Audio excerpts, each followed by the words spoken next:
Oui, oui. Bonjour, monsieur. Bonjour. Bonjour. Avez-vous 2 minutes, s'il vous plaît? Oui, oui, Oui, bonjour. moi et Olivier, on fait partie d'un club électronique et on désire participer à la construction d'un banc de démonstration qui montre le fonctionnement d'une moteur en voiture. D'accord. Et nous sommes chargés de la conception d'un module pour illustrer la production des étincelles d'allumage d'un moteur à combustion de voiture.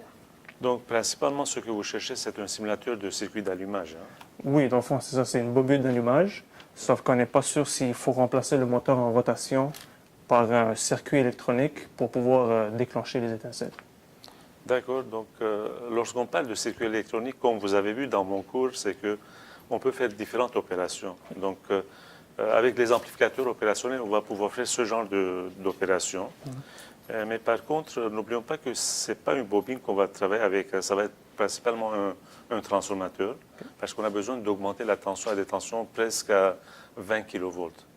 Donc, on a besoin d'augmenter la tension, donc on a besoin de transformateur. Justement, c'est une bonne occasion, parce que je parlais avec Radi concernant 2 étudiants qui sont venus la semaine passée pour nous demander comment ils pouvaient faire le mélange de 2 signaux, un microphone et la musique de iPhone. Donc, ils voulaient faire un mélangeur. Donc, on leur a suggéré un circuit simple, un sommateur qui va agir comme un mélangeur. Donc, il y a le mélangeur à ce niveau-là.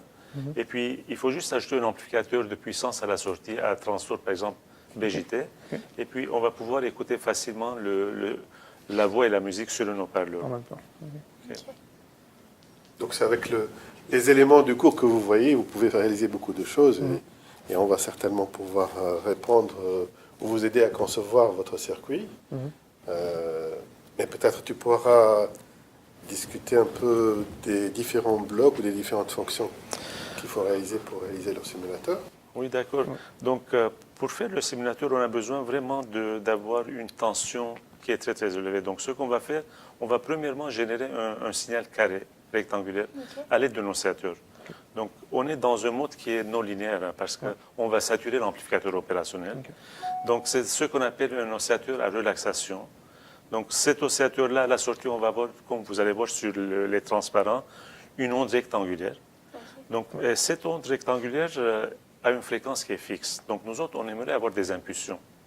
Donc, pourquoi les impulsions, vous allez demander, c'est que on se rappelle du cours de 105 et les 105, dès qu'on a une bobine, pour avoir une tension élevée ou bien une tension, il faut qu'on ait une variation dans le temps pour le courant.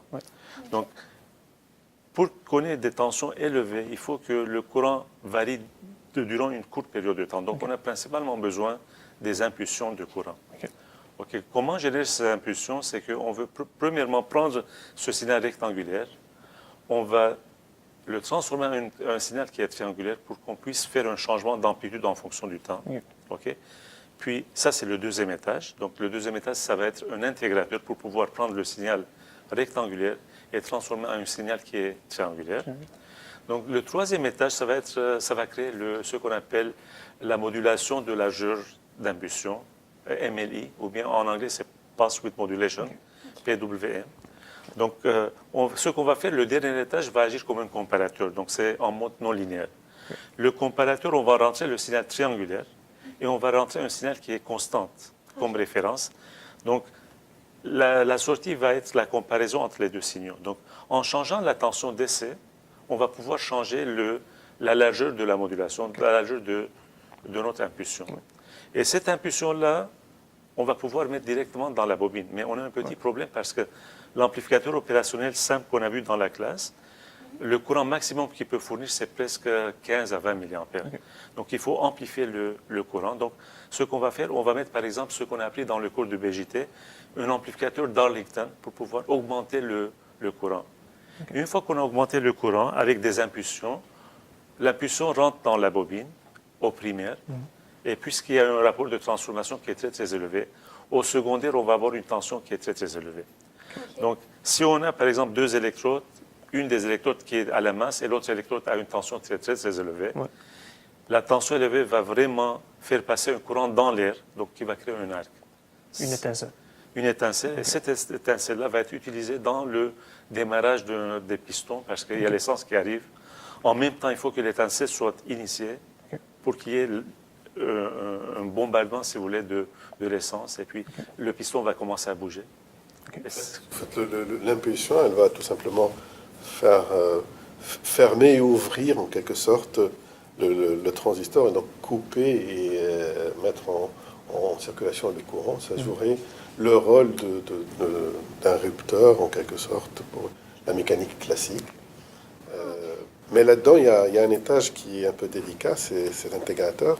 Oui. Est-ce qu'il y a des mesures particulières qu'il faut prendre pour le réaliser? Oui, l'intégrateur, n'oublions pas que l'intégrateur va intégrer de zéro théoriquement jusqu'à l'infini. Donc, de zéro, si on regarde la courbe de l'intégrateur, de la réponse en fréquence, on voit que à basse fréquence, le gain est très très élevé pour un intégrateur. Donc, si on a un signal à basse fréquence, par exemple le 60 Hz ou bien du bruit qui est basse fréquence, ce signal-là peut vraiment saturer notre amplificateur ou bien notre intégrateur.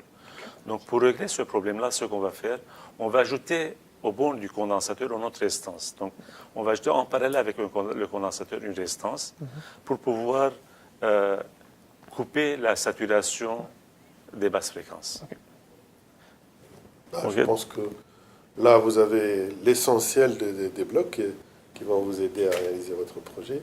On va peut-être vous ajouter, vous proposer des activités complémentaires pour mieux maîtriser ces différentes notions et vous donner une idée plus concrète des spécificités des différents blocs et vous aurez tout ce qu'il faut pour réussir votre projet.